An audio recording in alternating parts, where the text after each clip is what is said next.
I think we're on, Laurie. I So think good afternoon, our Pacific alumni, and welcome to our virtual series, Pacific Conversations. My name is Scott Biedermann. I'm the Vice President for Development and Alumni Relations here at the university, and a proud double tiger. You can see my Lego tiger right behind me here. Isn't that pretty cool? My son made that for me. And in this series, we have the opportunity to sit down with university leaders of today and retired ones like we have today with Laurie Lichter-Heath, as well as an opportunity for our alumni to engage with those leaders and have a conversation. So I'm excited today to have our very own 2023 Faculty Mentor Award recipient, Laurie Lichter-Heath, with us today. Laurie was a faculty member, Emerita faculty member from the Eberhart School of Business, where she taught from 1984. Left in 1992. She was an associate professor within the school, but then, like most Pacificans, could not get enough of Pacific, and came back in 2008 as a lecturer in business law, and then finally retired from the university in 2019. So welcome, Laurie, to Pacific Conversations. Thank you so much. That was so lovely. Appreciate it. Well, and I have to tell you, on a personal note, when I started here in 2012, as a very young newbie in this profession, I had the opportunity to engage with a lot of faculty and administrators here on campus. And I always remember you, Laurie, for your warmth and your kindness to really new people to the Pacific family, and your words of inspiration really helped me and guided me as a professional here. So I'm excited to talk with you, but just wanted to thank you for that as well. Thank you. So, Laurie, we're going to learn about you. We're going to learn about your Pacific experience, as well as what you're doing in retirement. But first, we want to go way back and learn about Laurie. So tell us a little bit about you, where you're from, where you went to school, and we'll get into some other questions, but I know that you'll have a lot of good answers for us. Well, I hope so. I think anybody who's probably watching today probably knows me. I was born in New York, bred pretty much in Illinois. My father was corporate, so we moved about a bit. Went to a university. I started off as a music major. I thought I was going to be a music teacher, ironically. In any event, learned first semester that was not for me. So the students who always came in a little confused as to what they want to do, I understood that concept. In any event, I then went on to law school at University of Illinois, Chicago. And then I was actually working at the Illinois State's Attorney's Office while I was in law school. And then I went to first I went to work for the DC Court of Appeals. I helped the court write opinions, the court law clerk. And then I took on, while I was working, I went to Georgetown, picked up my LLM, and then what did I do? Then I moved to New York, worked for I went to the SEC, and I went to New York, and I worked as a lobbyist, a dirty word, and then which was really a lot of fun. And then I started teaching at NYU while I was a lobbyist, which really loved teaching. I think teaching was always in blood. Met a Nevadan, moved to Nevada. He was commissioner of insurance for the state of Nevada, so I couldn't make him come to New York. I tried. And I was not real happy. Those of you who are Nevadans, I apologize, but they all know it, those who knew me. We split the difference and we moved to Stockton. And when I came to Stockton, I worked for Groupie Greenlaw for a little bit. And and I also worked at when I was up in Nevada, I worked for a private law firm. So I have a very, very, very, very background. And then an opportunity fell kind of in my lap. A faculty member, Don Carper, at the time was doing a sabbatical, and Dean Elliott Klein at the time was desperate. And he was actually at a meeting, and he said to somebody, I don't know what I'm going to do. I need an attorney. And they said, hey, did you ever talk to Laurie? And he said, who's Laurie? And so that's how I first came. Then they did a national search because Don decided not to come back. And then they hired me. So that's how come I came to Pacific the first time. Well, we'll get into the second time in a bit. But so really from the East Coast, variety of jobs, as you just referenced, then progressed to the West and got an opportunity at Pacific. Tell us a little bit about what you loved most about your time at Pacific. Oh, always the people. I love my students, and I love my faculty. Our faculty were really a family. And that's why I always want to come back to Pacific. When I come back to Pacific, I feel like I'm home. It's the strangest experience. I grew up, as I said, pretty much in Illinois, and I found Stockton, I don't know if it's the farming, the community, I found the locals as well as our students wonderful. And I find the excitement because we offered so many things at Pacific, because we had the music and we had theater and we had intellectual stimuli and different clubs. And I got involved with a zillion different clubs. So I love. Well, before we get into more, what'd you say? I said, I'm not sure if that's the answer you wanted. No, that's perfect. Now, Laurie, before we get into really your time at Pacific, tell our audience, what have you been doing in retirement? People always ask, you spend so much of your time, as I know, on campus, right? This is a 24/7 job to a certain extent. And then you're done, right? So what has been your life since 2019, which you retired at a good time for higher education right before the pandemic. So you got that going for you. But what have you been up to? Well, ironically, unfortunately, my husband fell ill. And so that was the reason that, although the timing was really good, I mean, it wasn't good for him. It wasn't, but it was timing regarding COVID, and I'm not great with technology. So it was actually probably a pretty good time for me to have retired anyway. But my husband fell ill, and so I became a caretaker. And then my mother, she was here now at that time too, and then she fell ill. So I've been caretaking until my husband passed away in June, and then my mother passed away in May.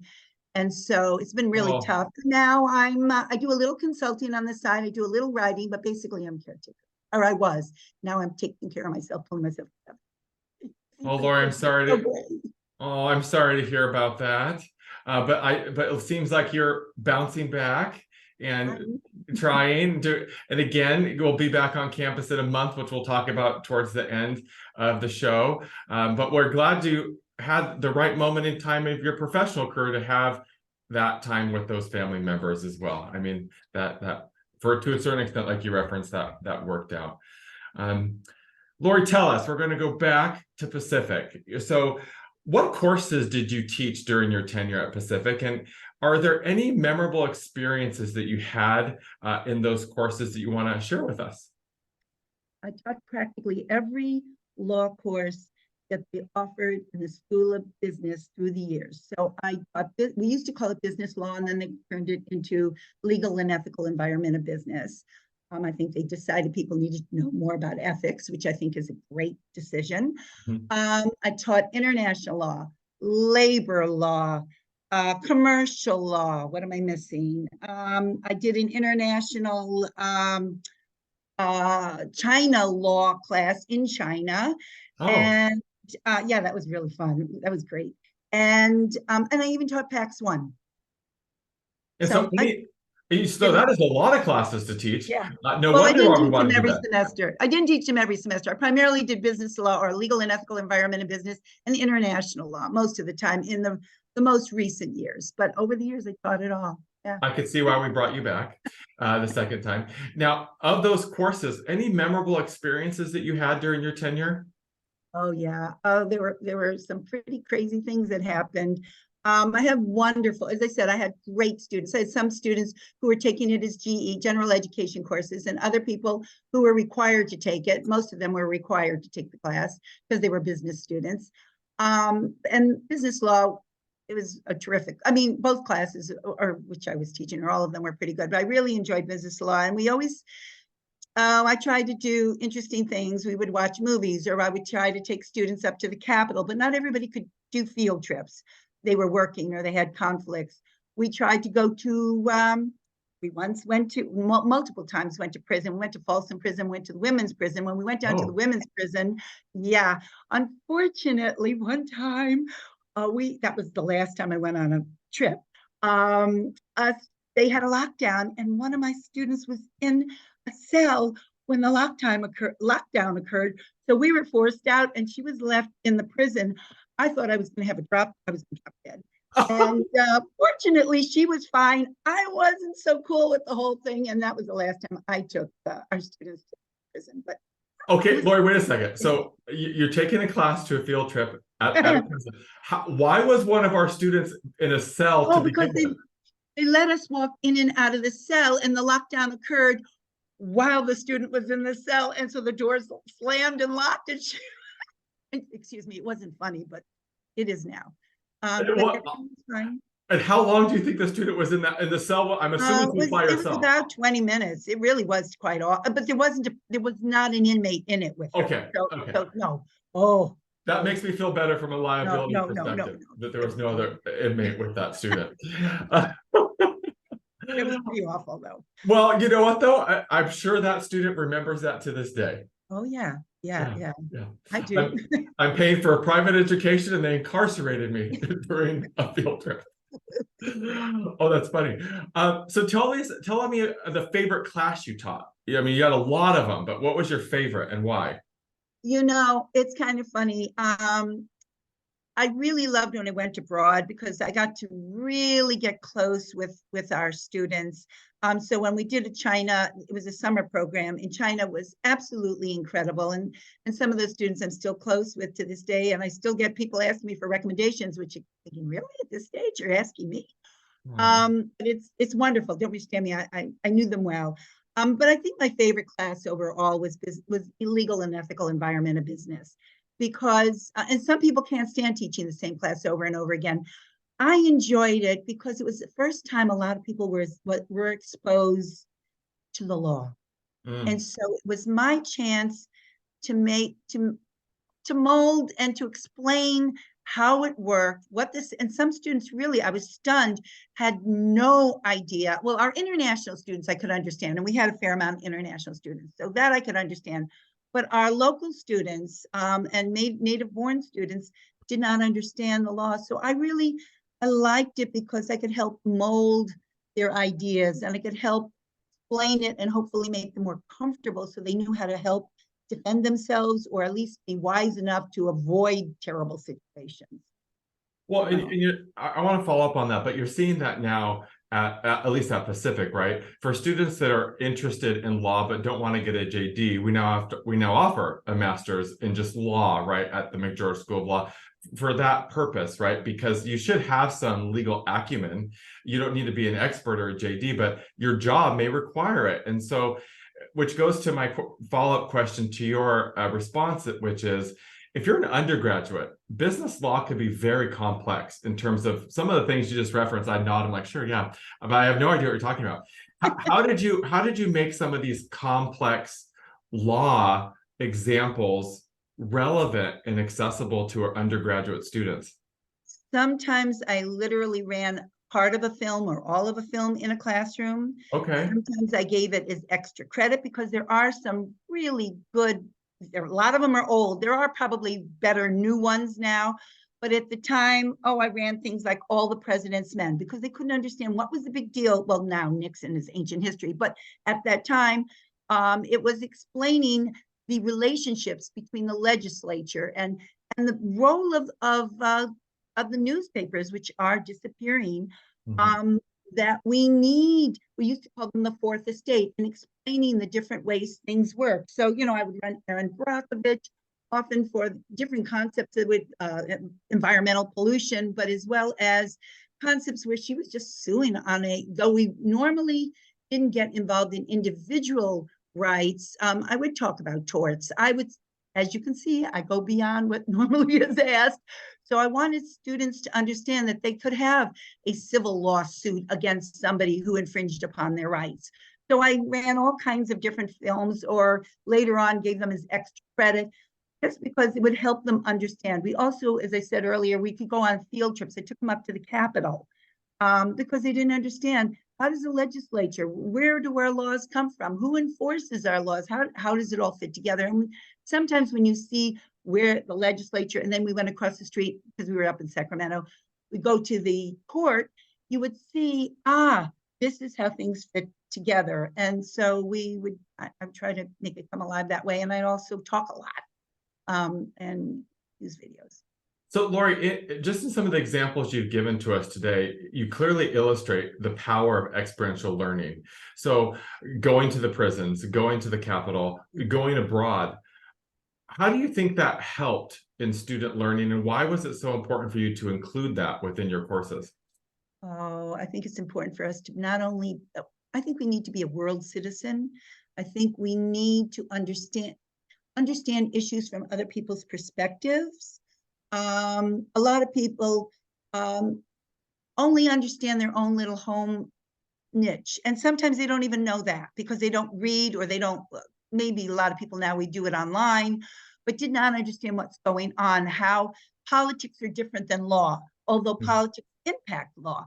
And so we would discuss these different issues, and it makes a huge difference. Yeah. And what was your favorite place that you took students to get that, to have that real world experience? Oh, well, well, if you were in a club, well, in my class, it would have been to, again, either I picked the prison later on, but I would take them mostly up to Sacramento. And I had students who had been from Stockton who had never been to the capital, which shocked me. Oh, Now, that I is had shocking. students from Afghanistan. I understood they're not, in fact, we once went, a group of us went to down to Monterey because we were visiting another university. And sometimes seeing other universities helps you appreciate what you have yourself. But we had gone to this other university to see social enterprise. I was very involved, as you know, with the Council for Social Entrepreneurs. I was also involved with Legal Scholars. I mean, there were lots of different groups I was involved with. We would sometimes go and see different environments. And the fact of the matter is, experiencing this makes you a wholer person. It makes you understand other people's perspectives. And I think the sun, oh, here. Does that answer the question? It does, but you were very angelic there for a minute with the sun. Yeah, I think the sun came out right behind my head. I liked it. And that's because I'm like, oh. that's because Laurie's joining us from San Diego. So it's very sunny and beautiful there. Generally. So Laurie, what we talk about with our alumni all the time is the close relationships they develop with their faculty while they're students here. And so over the course of your tenure, did you have any students that impacted you as much as you impacted them? Oh, yeah, I had, that's a really hard question because there've been so many wonderful students that I've met along the way. And I know I'm going to probably, I can't list all of them because there've been so many wonderful people. Greg Rupert, he was from my round one, if you want to call it that way, when I was there. He became, he wasn't even a business student. He was, but he was interested, and he would come by and we would have really wonderful conversations. And then we kept in contact, and he even came and visited us down here in San Diego after he had graduated, when I had moved down here. And then he would send, when he was in law school, he would send me his journal that they had done from McGeorge School of Law, and it was fascinating. Bonnie Wheeler was one of my students, and she was the one who started up the Pacific Global Brigades, which was a group. It's known, and we went to Panama and helped. So I had that experience. I had never been to Panama, and because of her efforts, and they needed a faculty advisor, I went along, which was fabulous.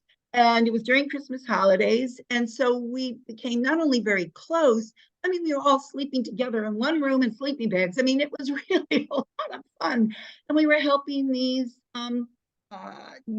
indigenous people through legal work so they could form a co-op. And they had to do all these different studies, and they couldn't do it on their own. So we came down as a group, and a number of people we formed this, or basically Bonnie and another student had formed this group, and we went down there. So that changed my life because I really understood how hard it is. I mean, not that I didn't understand other people's dynamics, but I'd never been to Panama, and that was incredible.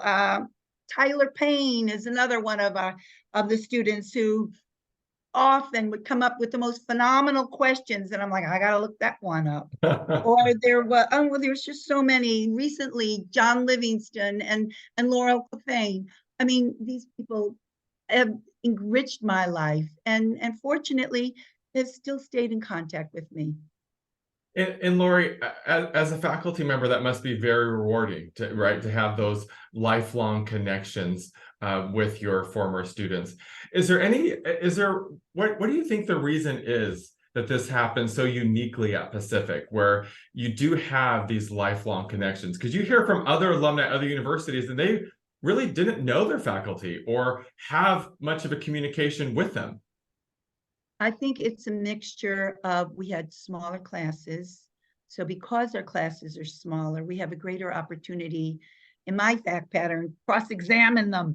But the reality is, I think we also, most of the people, I don't know, I can't say most, many of the people who are working at Pacific really care about their students. And that, I think the type of people we hire are open and caring. And when you're open and caring, then it's also our students. Our students are interested and interesting. So I think that may be why. I know it's very special because I know I did not have that at any of my law schools. I did not, even in my I did have one faculty member at my undergraduate studies, but that was because I was in a debate team. And we were, again, thrown into together. And I actually stayed with the advisor in the room because they didn't have enough money for us to each have our own rooms. So that was the only reason why. And I was close with her for a long time. Yeah. But I think Pacific's really unique that way. Years ago, I remember students coming over and we baked cookies, but then we stopped doing that kind of stuff. I guess I didn't need to eat them anymore. I was getting pretty Well, now I can anticipate you bringing cookies when you come. Don't. Don't? Those are the days. Those are the. So, Laura, I just curious now that you have such a unique perspective, having worked, round one at Pacific, and then you came back in round two and retired in 2019.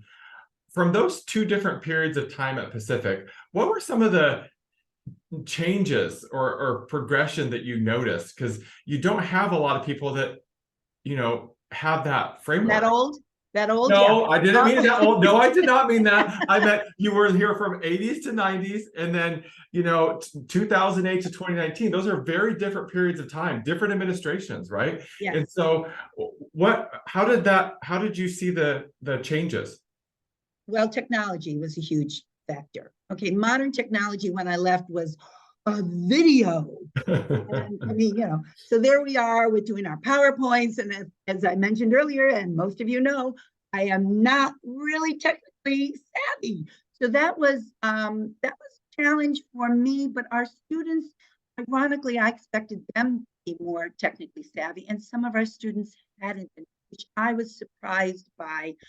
But a lot of them were whizzes. So I saw there was variations on a theme there. It's a little bit of a problem. Our students were, I think, more career minded when I came back. They're very concerned that they should have a job. I think when I was there earlier, everybody just assumed they'd have a job. It wasn't as big of a issue. At least not yes, when they were becoming a senior, but I would see this as freshman and sophomore. We also had changed around a lot of our courses and things had changed and the campus itself had changed. We had the new DeRosa Center, which now isn't brand new, but when I came back, it was pretty much brand new. And so I remember the camp, I kept going to the wrong place for the bookstore. I'm like, what's the bookstore? Because I kept going over to McCaffrey, so things had changed and yet things had stayed so much alike. And in fact, I walked in the day I walked in, there was a Newman Perry. He was one of our professors. He was going down because I was in Weber Hall. And so I was walking up the stairs because the offices were now upstairs and they had redone the building. But they had done that. They had redone the building while I was still there before we left. But I was walking up the stairs and he was walking down and Newman said, "Hey, you're going to be the new Newman Perry. Today's my last day." And I'm like, okay, yeah. But he at one point had been staying in his office and I seriously considered moving into my office because I thought, oh, well, I'll be commuting back and forth. And they had passed a rule you weren't allowed to sleep in your office anymore because people had been sleeping in. That's how close we were to the campus. We were vested and people told me they would see Newman walking down the hall in his slippers.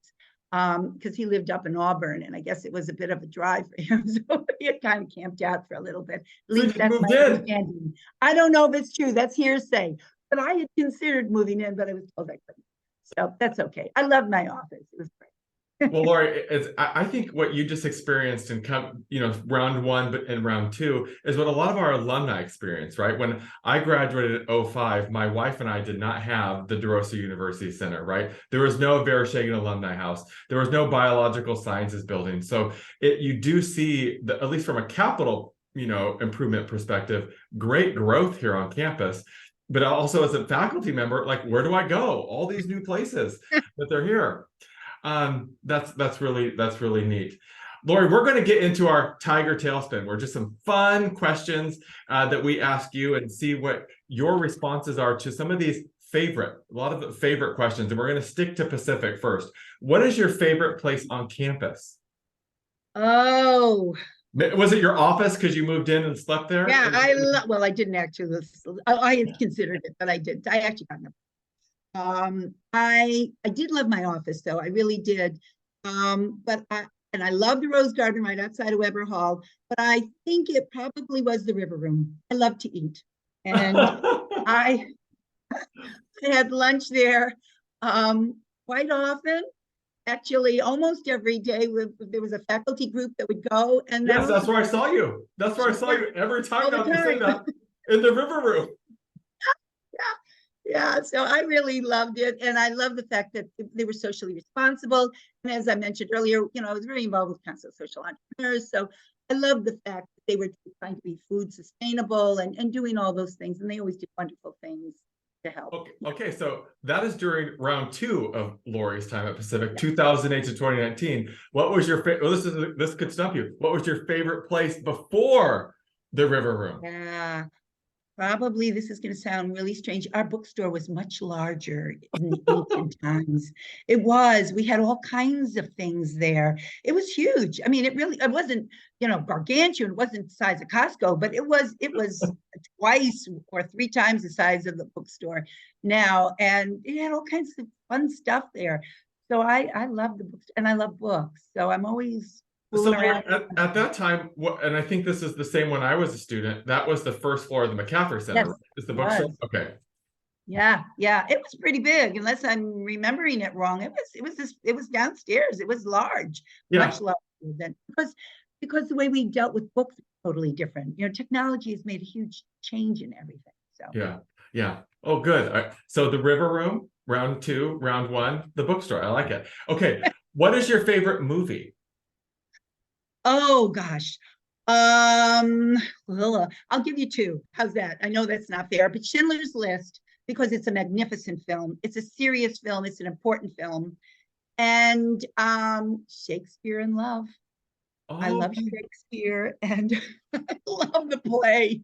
I love the way it's a play within the play and the language. I just think it's just a lot of fun. And the music's beautiful in that film. No, I like that film a lot too. And we had Courtney Lehman on here, who's a renowned Shakespeare historian, and hearing the behind the scenes and all of the social commentary with Shakespeare is very interesting. And you saw it in that film as well. But you couldn't pick two different type of films there, Laurie. Yeah, well, I'm very eclectic. It's a real problem for me. I've always kind of been interested in this and I'm kind of interested in that. I could have become a lawyer. I could have become a doctor. I never could make up my mind. Well, but you know what? You made it work in the end. You made it work in the end. What your favorite book? What is your favorite book? Okay. Now this, again, it's kind of off the wall. It's not like a great Shakespearean. I could have picked something like that.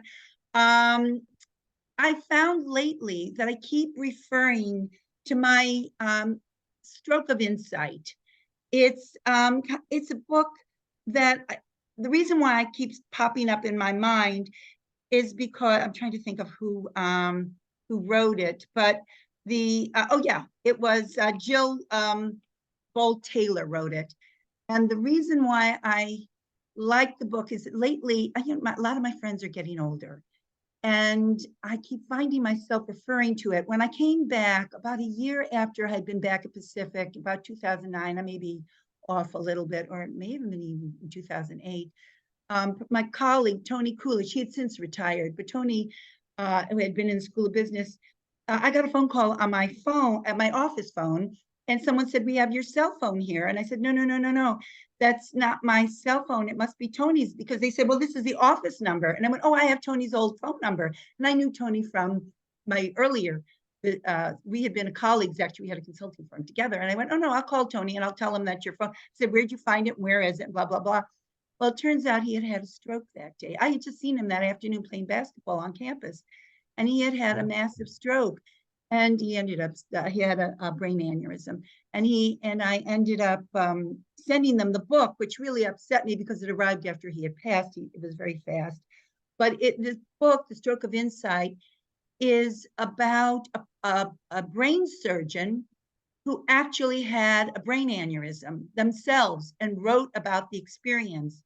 And I find lately that someone said to me they had a severe headache. And I said, did it come on because of medication, or is this something new? And I'm finding that I keep relying upon what I learned in this book. And it turned out it was from medication that they were taking, that they were having the headache, and it had nothing to do with having a brain, although their doctor said, go to the emergency room. And I'm like, well, wait a second, think this through, because unfortunately I've been at the emergency room. You could be there 6 to 8 hours. So I'm like, okay, do you really think, is it that bad of a headache, or are you moving slowly? And I keep finding myself referring to that book. So I guess that's the reason why right now I'm saying it's my favorite book, because I think it's helped me help some people. And I'm not a doctor, but I know it turned out it was their medication. They weren't having a brain aneurysm, because it didn't sound like it. But doctors now just say, go to, you have a sneeze, go to the hospital. Yeah, so Stroke of Insight by Jill Bolt Taylor. Yeah. Interesting. Okay, you referenced you're a foodie, right? You ate at the river every day. What is your favorite food? Japanese. I love sushi. Love sushi. Yeah. I also love Thai food. It's really a problem, but I think it's sushi. I find every time we have a birthday party, every time we want to do something special, we go to Japanese food. Or anytime we just want to go. They know us by name there. I mean, they go, oh, hi, Laurie. So yeah. Okay, like Japanese, Thai food, which in the Drosa University Center, we now have a sushi bar. So if you're on the first floor, when you were here, it was a cafe, right? But since we got Starbucks in our William Knox Holt Memorial Library and Learning Center, yes, that's a long name, we have a Starbucks in there now. So the cafe in the Drosa University Center is now a sushi bar. So when you're back on campus in a month, you'll have a wide selection of sushi. Just for you. Well, obviously, other people like it too. Oh, they do. Oh, the students love it. It's this ahi stuff. I'm a vegetarian, so I'm like, I can't eat any of this. Okay, so we had a robust amount of alumni questions for you, and one of them comes from a student you referenced, which is Tyler Payne, a class of 2012 College of Pacific graduate. He asks, as a practicing lawyer, I often remember your advice not to do business with friends and family. That's a good piece of advice till this day. Do you have any advice that everyone who studies business law should remember? Well, everyone who studies business law, for my attorneys, I would say be careful what you say at a party, because people will hold you to it.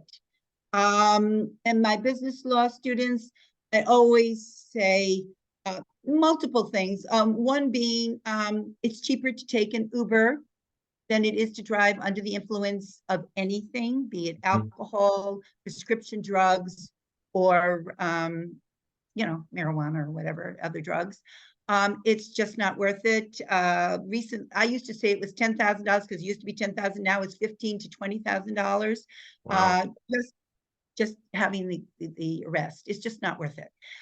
So that's one of my standard. For lawyers, seriously, when I say be careful what you say at a party, I once ended up giving the wrong advice to somebody. Happily, I checked it out and I called them and I corrected it. I said, no, that wasn't the right answer. This is the proper answer. But the fact of the matter is, it always bothered me. You don't want to give out. And first off, they always say, don't give advice if you're not getting paid for it. But you have a tendency, oh, this person's really, well, I've got this situation. Be careful what you say, because you could end up being sued no matter what. But anybody can sue anybody for anything, and you remember that. We're aware of that at the university, as you know. But I like that. So don't give advice unless you're being paid for it. That's a good motto. Sierra Acosta, a class of 2020 Eberhart School of Business graduate, asks, do you have any advice for applying to a law school a few years after you've graduated from your undergraduate college? It's a good question.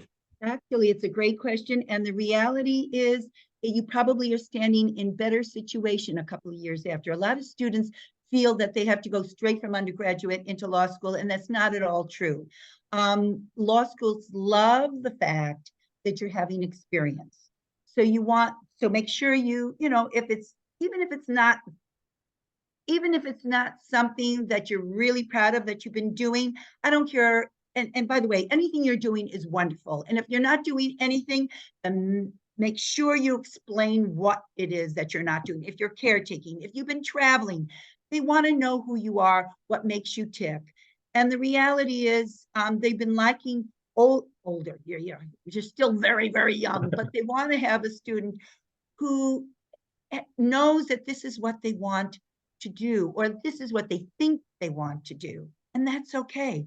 It's wonderful. So I would get the recommendations for the people who knew you, who will write you a good recommendation. Don't pick somebody who has a big name, who doesn't know you from a hole in the wall, because I had once a colleague said to me, this student, and he kept saying, I don't want to write this recommendation because I don't know the student. And all that he wrote basically was, this student was in my class from this day to this day.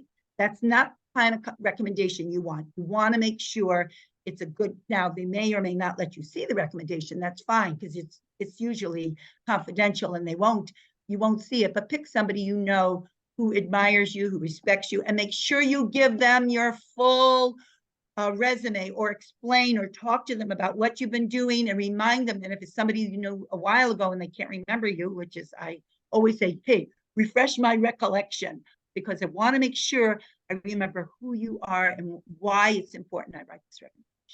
So right. I think that's great advice.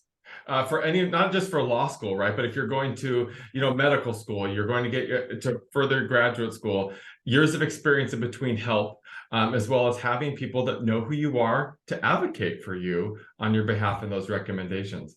Absolutely. It really is important. I mean, I find that it's really important that those recs, and sometimes they'll say you can only have one or two something, recommendations. Make sure that you follow the instructions. If it says it's got to be a faculty member or somebody, then have it. If it's got to be don't violate the rule. And if you violate the rule, have them explain while they're violating the rule. I'm the president of this university, and she should be admitted. Okay. Yes. Yeah, no, I think that's great. And we have about 5 minutes left, and we just have time for one more alumni question. And that comes from Georgette Hunnefeld, class of 1990, College of Pacific, and a wonderful colleague here at the university. She's just tremendous. She asks, you were an inspirational faculty advisor for student organizations outside of the classroom. Many organizations. Which organization was most meaningful to you and why? I was involved with a lot of organizations. And of course, Scott, that we both absolutely adored the Council for Social Entrepreneurs. I came in and literally Jerry Hildebrandt was running the council. And I really wasn't all that involved. I love the concept of social entrepreneurship, but I wasn't really knowledgeable. And when I heard there was this group, I kind of moseyed in and stuck my nose in there and got very involved because, one, he was an absolute love. The students were incredible. It was a real mix of the students from across campus, international students, local students, students from all parts of the country. And he brought in the most wonderful speakers, Karen Shea and you, and a number of wonderful, wonderful people who my world opened up to me. I learned more things. I learned about like cheetah conservation and all sorts of things. And I met, George and all sorts of wonderful, wonderful people. And it changed my life for the better. Because of that, I ended up getting involved with other groups. And I know I'm running out, but other groups that did wonderful things and cared about society. I always cared about society. I remember when I was in high school and I was dating a guy, and his father was driving us to the movies, and his sister threw a bag of garbage out the window. And I said, "Don't do that. You're being a litter bug." And his father turned around, because I was in the back seat, and he said, "Don't tell my daughter what to do." And that's when I realized, I'm going to do it no matter what. And I became an environmentalist. I keep working at it, but anyway, it's a work in progress. And probably stop dating that guy. Oh, I did. Oh, what kind of moron? What kind of fancy is this? Yeah, I did. That's too funny. Well, Laurie, it's been a delight spending some time with you and catching up with what you've been doing when you retired from Pacific, and learning about what your experience was like here, and all the memories that you shared with us are very, very valuable. And so we're grateful that you spent so much time here at the Eberhart School of Business, and we look forward to honoring you during Homecoming and Family Weekend, which is October 13th through the 15th. As I referenced at the top of the show, Laurie is receiving the Pacific Alumni Association Faculty Mentor Award. She is one of 4 faculty members that is being honored on Sunday, October 15th. So please come and join us on October 15th. But on October 14th, Laurie will be integrated throughout the day with the Eberhart School of Business with some of their academic experiences. So you could see Laurie, talk with Laurie, and you could honor her on the 15th. Laurie, are you looking forward to coming back up to campus? Oh, yeah, absolutely. Whenever I'm there, I feel young again. So it's wonderful. Well, we look forward to hosting you. And for October, Pacific Conversations is going to go on hiatus because it's all Homecoming and Family Weekend. Again, October 13th through the 15th. And we'll be back in November. We'll have Ken Obala, who is a world-renowned food historian and chef that is likely, what I hear, going to take me out of my office, and we're going to cook something that we could have for Thanksgiving. And so I like to cook, so let's see how this goes in one of our kitchens on campus, but that will be happening in November. So again, Laurie, thank you so much for joining us. We look forward to seeing you back here in October. Thank you. Thank you Thank so you.